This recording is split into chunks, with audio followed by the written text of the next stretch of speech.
Ukatalko, amonke unana umatelen sura, metelen kone ukasudidu. Mi ya to utea, komi ubena ya kumame, kene mafara, unana su.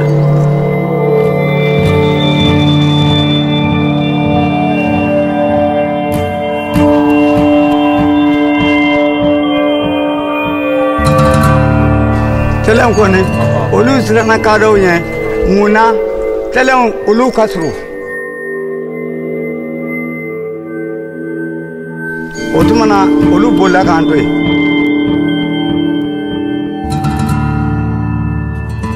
Nya ntara ka yewo, nyere nye ndara ka. Osra ne tara ye me, ne ya ye ni dosura de parce que konomba o de be.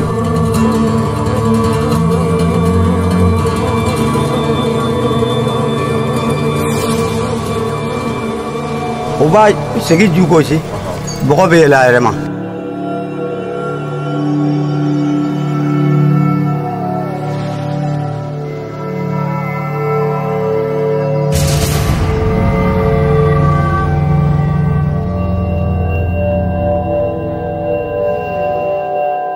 I saw the picture of the hand of Fatima and immediately I saw the sheerness of the rock, and it was more about the beauty of the rock that captured me. This is something that I want to jump off. That was my first thought. This looks jumpable to me.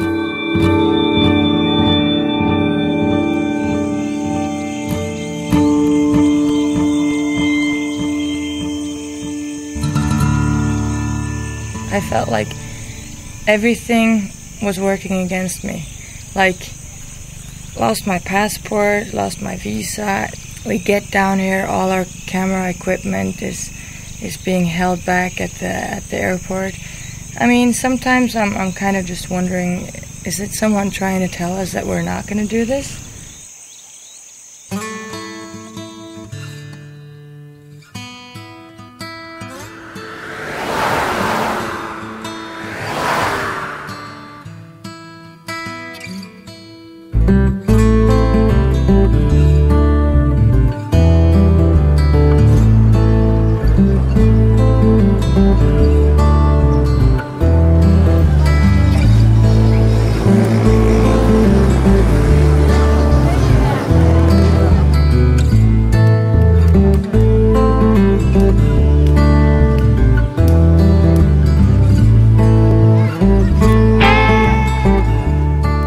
I'm a professional base jumper, so I travel all over the world. But nothing has moved me as much as Africa, because it's so brutal. It's harsh, you know, it's a harsh world, and we're not used to it. And it's a lot of impressions at once. And they struck you, and they're very breathtaking. You try to kind of close your eyes, but then you realize you can't. And it starts touching you, and it starts moving you.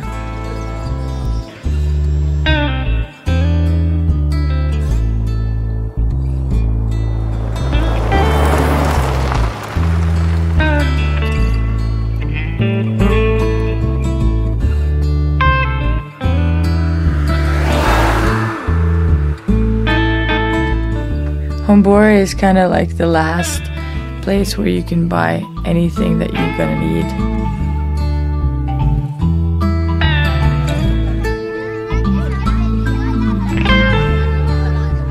After you pass Hombori, there's no more habitation like you're used to. It's all small sand huts. Everything after Hombori should be pretty good planned. There used to be only the Dogon people living around the hand of Fatima, but today it's split between the Muslims and the Dogons. So it's kind of now the border of the two religions, the Muslims and the fetish believers.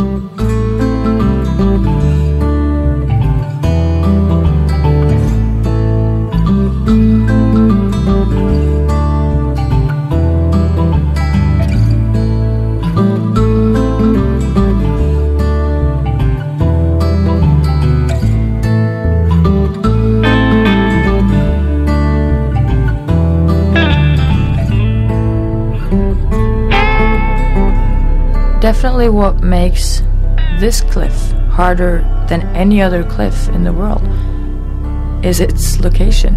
It's placed in the middle of the desert. It's the lack of supplies, it's the lack of security, it's the lack of rescue people. Everything, all these factors makes this an incredibly dangerous base jump. My friend Geraldine, who I was going to jump with, and then Sebastian, who was our mountain guide, they were already at our destination to prepare our project. No, when we came to the campsite and I saw Geraldine and Sebastian, the kids were already there. They had made friends with them for several days already, and they were running around and super happy to have new inhabitants in the town.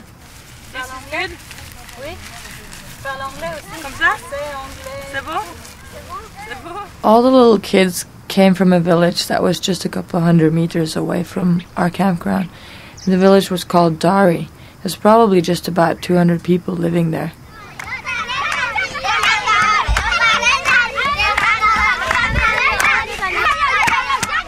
I didn't know that these kids didn't have the opportunity to even go to school.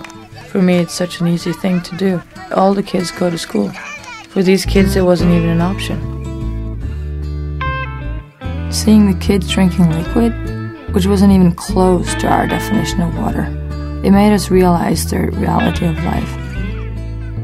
And different to a lot of the villages, Dari doesn't even have a well. Our little adventure camp turned into a first aid station.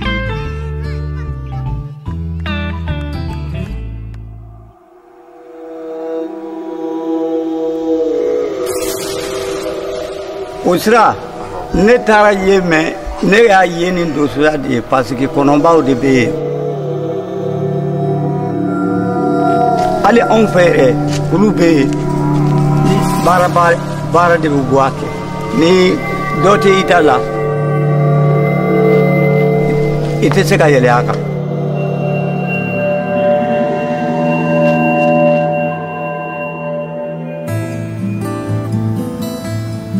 So we used the first day to discuss plans and check the gear and adapt as much as possible to the temperature.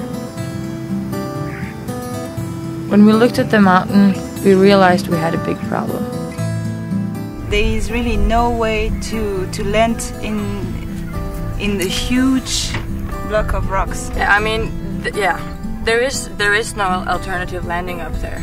The landing is actually much worse than I expected it to be. Our safest way to jump this mountain was actually to bring our wingsuits. When you fly the wingsuit, you're actually able to fly over the whole boulder field, so we could land safely in the bottom.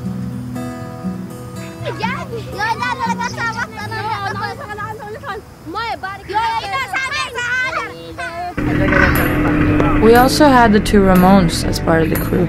They were from Spain, and they were going to be our paramotor pilots. And we actually needed the paramotor to get the aerial view of the hand of Fatima.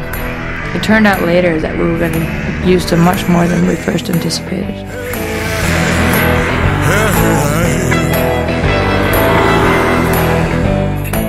To make a little warm-up jump before we started our actual project, we decided to drive about 2 hours down the road to a cliff called the Kikiri.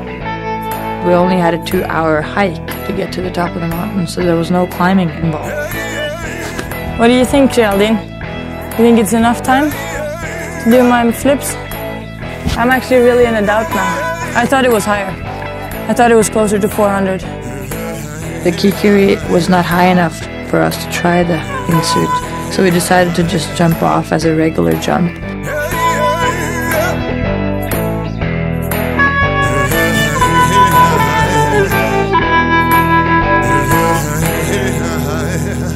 And I think I'm gonna not do my 3 flips. You want to make It's our first jump here. It's our first jump in Africa, and yeah, a little nervous too, of course. Yeah, let's do something else. 6, 5, 4, 3, 2, see ya!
kind of a release to have the first jump in.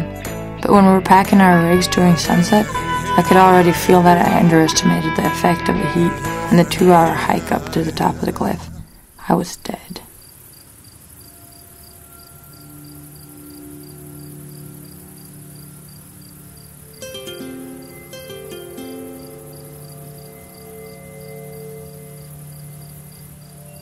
Africa is tough. You can't just walk to the next store and get a bottle of water. Where we are right now, there's no stores, there's no water supplies, no food supplies, there's nothing here. This is just beyond everything that I've experienced before, and I think I underestimated the power of the heat and the sun.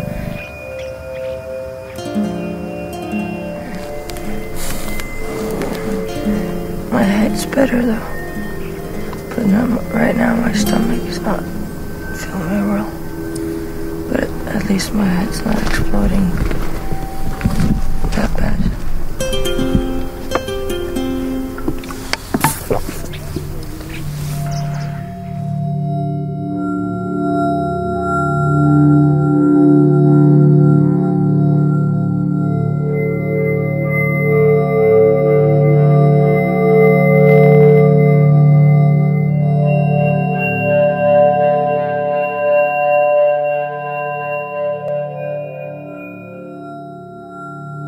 I don't think I realized how tough it's going to be and how hard it's going to be before I actually got down here and experienced the heat.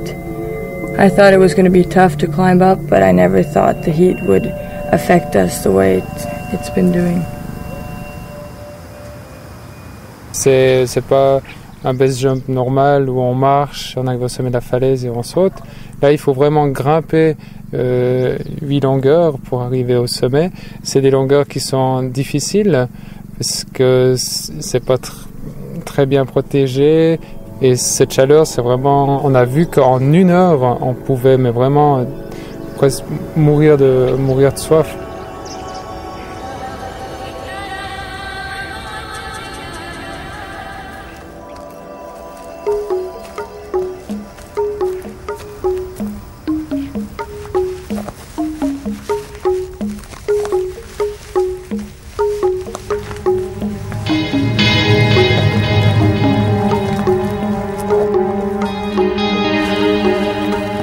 The first hour, it's a hike of almost 400 altitude meters to the back of the wall. Walking up to the base of the hand of Fatima that morning, knowing that my body reacted the way it did just 2 days ago, it was a tough call. If something like that happened in the middle of the wall again, I would jeopardize the life of not just myself, but also my fellow teammates. Seb, who was our guide, he got out front to set the ropes.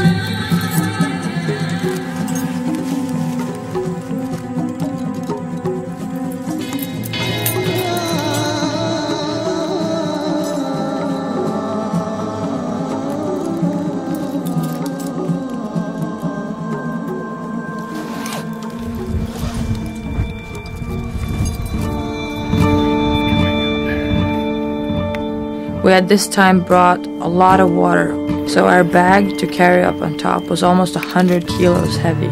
Dragging a 100-kilo bag 8 pitches up a wall in 40 to 50 degrees Celsius heat is a struggle, and it created a lot of problems for us on the way up.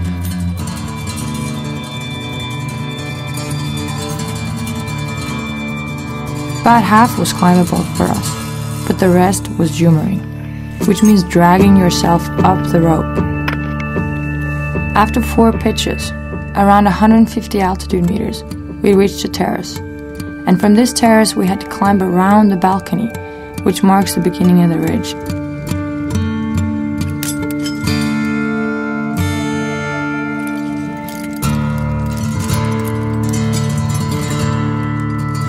We had estimated about 6 to 7 hours to climb up to the top of the 600-meter rock.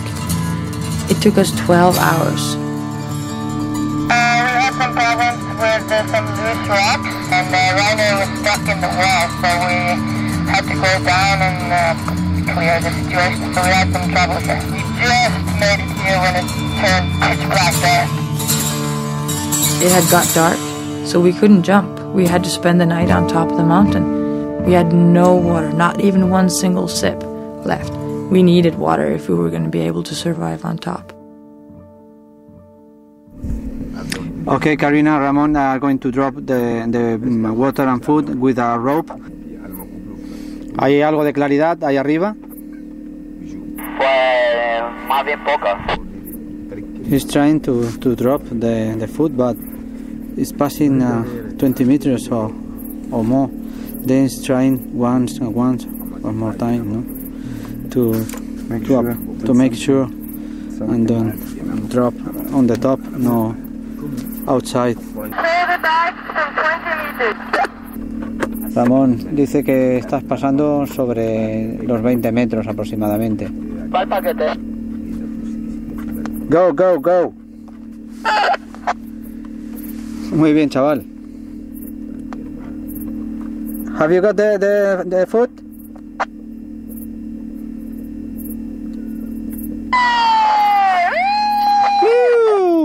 Muy bien, chaval, has acertado, ¿eh? Está ahí. Good, good.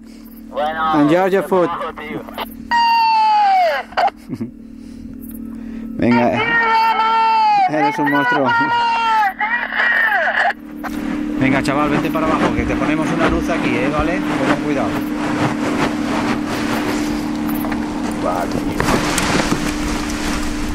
Ok, bravo. Welcome to International Airport. International Airport. Hombre. qué guapo, tío. Muy bien, chaval. Estaba chulo. Bravo, bravo. Very good, eh? Very nice. It would be good if you tried to pay attention to how the winds are tonight. That would be good for us to know in the morning. Sleep tight. I feel like an old grandpa.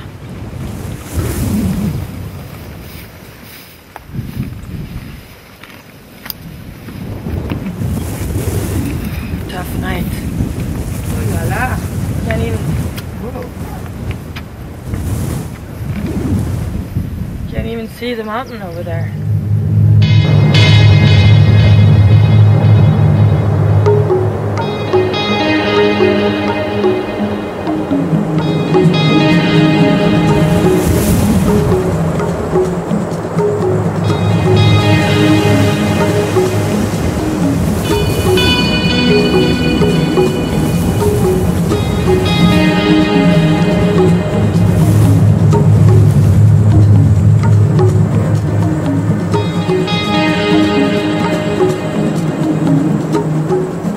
This morning was just completely different than all the others. This was one more thing we didn't have on our list of possible problems. Okay, we got a little funky sandstorm up here, and it's a view we've never seen before. We can't even see the mountains around here. It's pretty weird, but I guess it's the Harmattan wind coming in with all the sand from the Sahara desert. Yeah, that's what we figured. It's kind of really sand in the sky, and it's weird. So they're just on standby, and they'll get back to us as soon as it gets better. Yeah, it's getting better. Yeah. Even though the wind was howling, we still wanted to prepare ourselves and get ready. One of the reasons why we decided to take the wingsuit off this cliff is because of the boulder field that is underneath, so that we were actually able to fly over this field to make it safer for ourselves. On the other hand, it makes it more dangerous. Every little movement you do with your body makes your whole wingsuit turn, and you can fly into the wall, you can go head down and flip over, and there is definitely no time for mistakes at all. It's hard to keep the faith when you're sitting on top of the mountain that almost drained all your energy the night before, and you've been looking so much forward to jumping off this mountain, and you're becoming to realize that it's not going to happen. It's hard to keep the spirit up.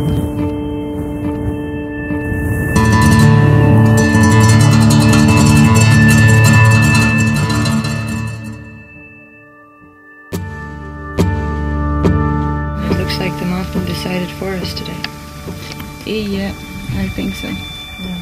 Seb was strong yesterday, and I think without him we will not be here at all. And so thank you, Seb. Yeah, that was great. This is it, I guess. We have to go down some way. Before the night. Before it gets dark. We don't have that many hours.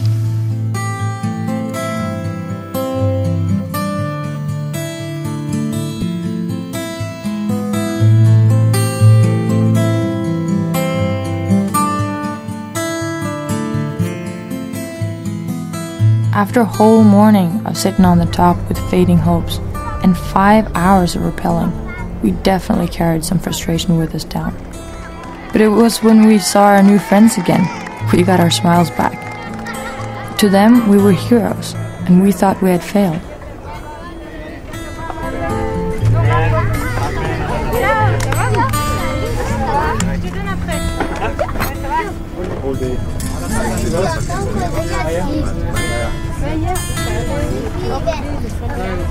Well, the problem is that it takes, like with the 5 of us today, it took us 12 hours to climb up.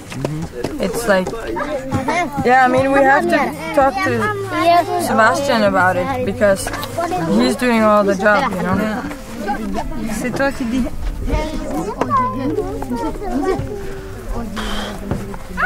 No. The weight is too heavy in our back. So it's going to be hard to climb. Spending 10 hours to get up there with the extra 15 kilos on your back and the bag that we have, the extra bag. And then you're supposed to have any energy left to do a base jump. I don't know if that's realistic. And I don't know if we have to look for another solution, if there is another solution.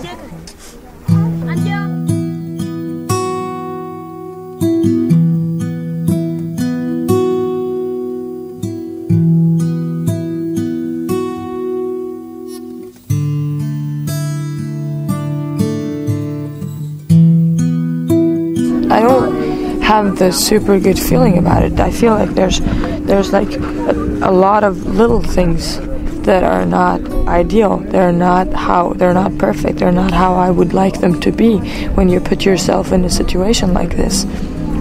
So, like, yes, we are gonna go up there, and I think we'll make it out. And it's just, but my feeling is not 100% about it for sure. Mɔgɔw o bɛ mɛn anw ta yɔrɔ ka mɔgɔw o kɔnɔ ka don mɔgɔ tɛ se ka o ye ka dɔn nka kelen kelen kɔni bɛ yen. For us, we knew the myth of the Dogon, and we could feel its presence around us. And with all these things going against us, this was never just a regular mountain.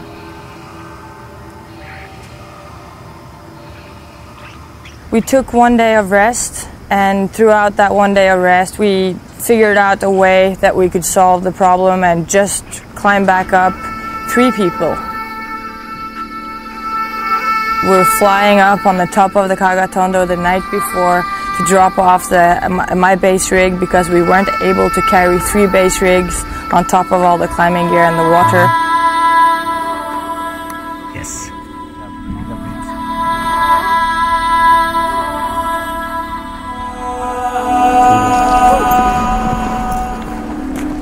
C'est bon? Yes! We made it! That was great. Okay. That was perfect. The bag is on top.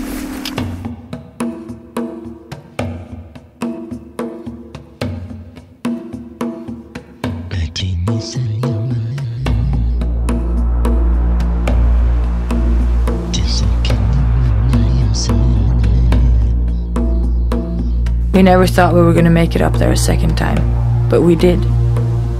And we couldn't be happier. I don't think it would have worked out if it wasn't for the fact that everybody stepped in and everybody helped out. This climb was much, much faster on the second time. It took us 7 hours instead of 12. From the experience of all the other days, the wind was supposed to die down around 2 or 3. We sat on top for 3 hours in the heating sun, We had nowhere to hide. There was no shade up there. We have to be able to be 100% when we're going to base jump off a cliff like that. And we were losing our concentration because of the heat. And this was one of the things that I feared the most, because I could feel it. And I was scared of what had happened to me earlier.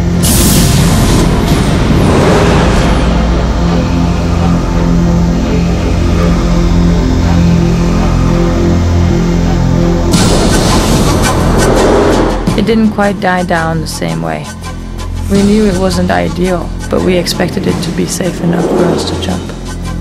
We decided that Geraldine was going to jump out first.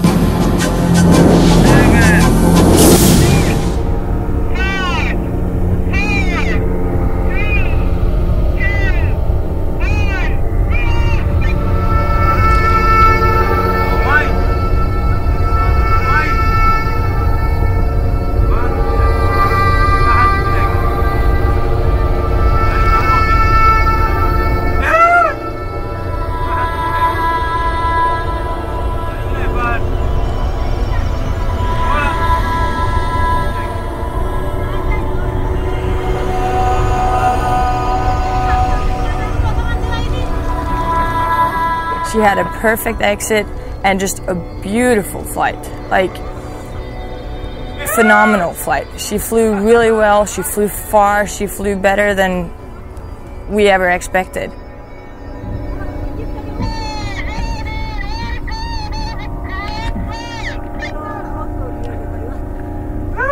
Geraldine was on the radio with me and she told me right after her exit, she felt the wind coming in from the left, and she had to struggle a little bit with the wind and to make sure she was stable and not move too much because she could feel it.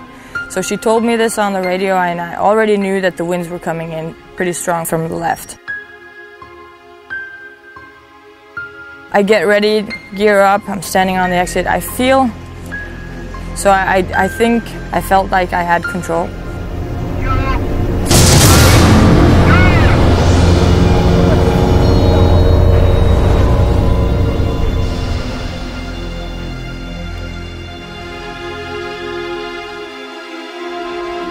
A split second after my exit I feel the winds coming in from the left, and the wind is stronger than I expected. And I'm thinking, oh no, oh my God. Every like little muscle, every feeling in my whole body is just saying, don't get out of control, because if I move my left arm with the wind, I'm going into the cliff. And I actually remember thinking for a split second, I'm going in. This is not working out.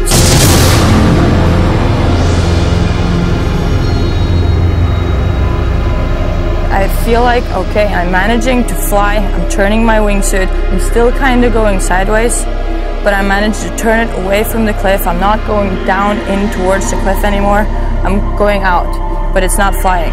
I lost the momentum where I could start flying, so I'm not going out. I can't pull where I'm at right then because I'm too close to the cliff.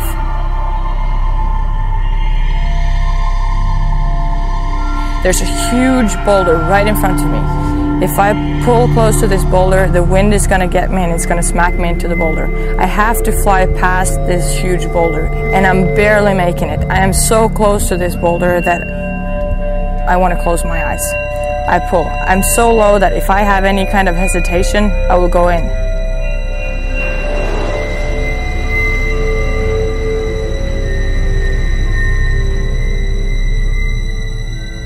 And I managed to find like tiny little spot of flat in between the huge boulders. I'm thinking that's my escape.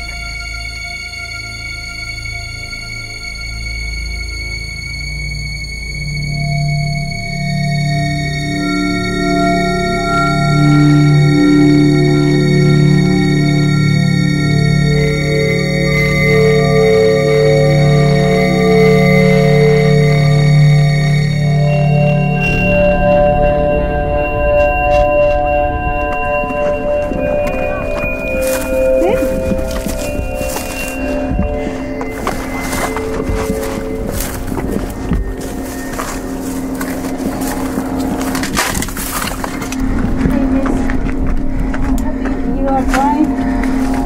You made it. Yeah. You made it because you landed safe. Yeah. That's the most important thing.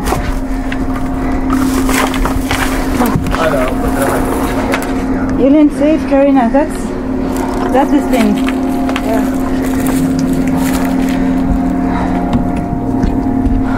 When I saw you at the first part, and then at the half of it you were keep on falling. I was like, please open now, please open now. And I saw that you were maybe land at the bottom of the cliff.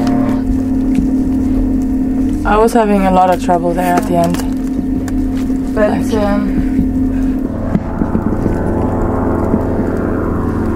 I'm still shaky now. You had a really good flight. Whoa. It was super good. The best ever, I think. It's funny, I had a feeling about this. I really had a feeling that my flight wasn't going to be good. Strange feelings, sometimes we have to listen to them. Yeah. It's like you get disappointed. Sure. That feeling you've been building up for this jump for so long, and all you want to do is have a perfect flight.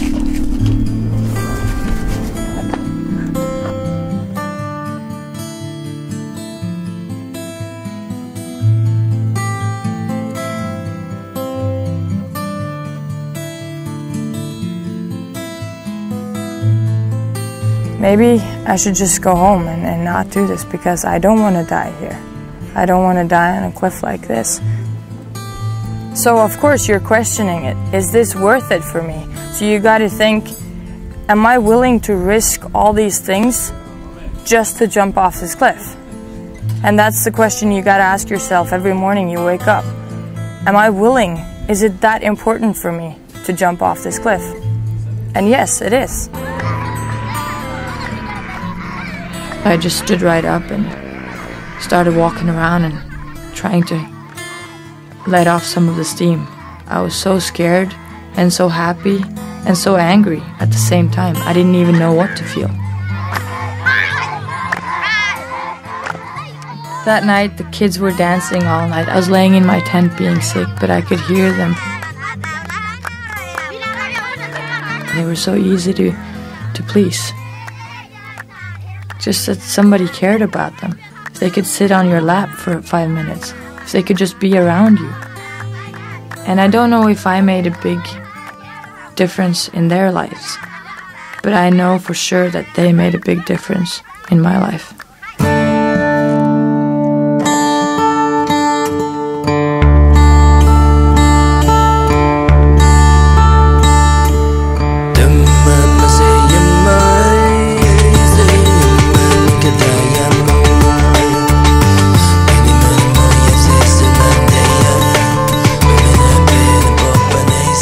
When I left the hand of Fatima, it was a good feeling. I didn't want to be there anymore. I felt like the hand of Fatima had tested us in every way possible.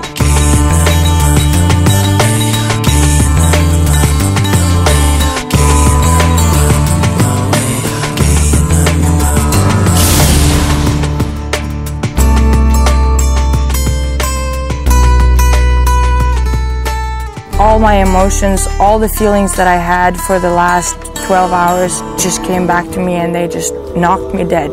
It's like my body is not listening to my head anymore.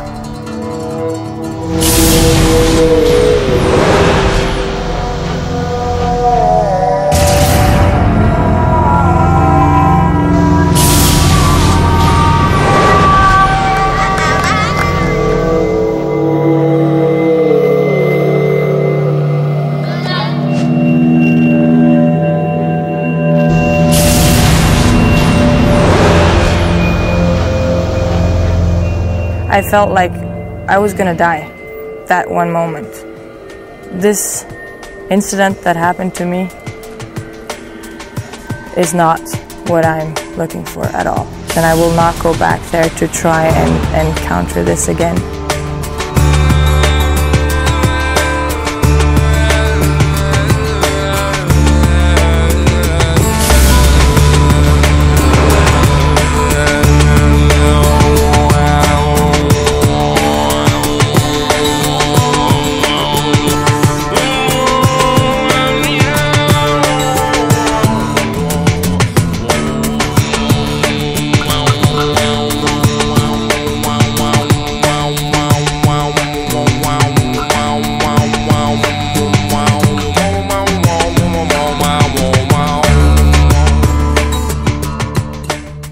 I feel like the struggling and the fighting that we've gone through here, to us it feels like a lot. Compared to the stuff that these people that live here go through, it's nothing. It's pathetic.